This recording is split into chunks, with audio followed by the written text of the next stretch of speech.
Hi, let's make tasty bendi masala curry. పేజీని follow అవ్వడం మర్చిపోవద్దు. టేస్ట్ అయితే అద్దరిపోయింది. ఈ నోరు ఊరించే బెండి మసాలా కర్రీ ఎలా చేసుకోవాలో చూసేద్దాం.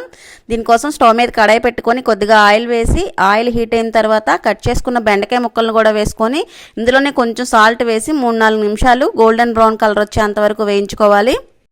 ఇలా గోల్డెన్ బ్రౌన్ కలర్ వచ్చేంతవరకు వేయించుకొని తీసేసుకున్న తర్వాత ఇదే ఆయిల్లో 2 ఎలాచి, 1 అనాస పువ్వు, కట్ చేసుకున్న ఉల్లిపాయ ముక్కలు, పచ్చిమిరపకాయ ముక్కలు, కొద్దిగా కరివేపాకు, కొంచెం సాల్ట్ వేసి 2-3 నిమిషాలు మగ్గించుకున్న తర్వాత ఇందులో 1 టీ స్పూన్ అల్లం వెల్లుల్లి పేస్ట్ వేసి పచ్చివాసన పోయేంతవరకు వేయించుకున్నాక పసుపు, కారం, ధనియాలు, జీలకర్ర పొడి, సాల్ట్ కూడా వేసి ఒకసారి కలుపుకొని ఈ మసాలా మాడకుండా కొంచెం వాటర్ని కూడా పోసుకొని ఇందులో ఆయిల్ తేలేంతవరకు ఉడికించుకున్న తర్వాత కట్ చేసుకున్న టమాటో ముక్కల్ని కూడా వేసుకొని ఇవి కూడా మగ్గేంత వరకు 2-3 నిమిషాలు మగ్గించుకొని ఇలా మగ్గిన తర్వాత 1/2 కప్పు పెరుగుని విస్క్ చేసుకొని వేసుకొని పెరుగు కూడా ఎగిరిపోయి ఆయిల్ తేలేంతవరకు ఉడికించుకున్నాక గ్రేవీకి సరిపడా 1 గ్లాస్ వాటర్ని పోసుకొని ఒక ఉడికి వచ్చిన తర్వాత ముందుగా ఫ్రై చేసుకున్న బెండకాయ ముక్కలు అన్నింటినీ వేసుకొని మూత పెట్టుకొని 3-4 నిమిషాలు ఉడికించుకున్న తర్వాత చివరిగా కొద్దిగా కొత్తిమీరని చల్లుకుంటే సింపుల్గా టేస్టీగా బెండి మసాలా కర్రీ రెడీ.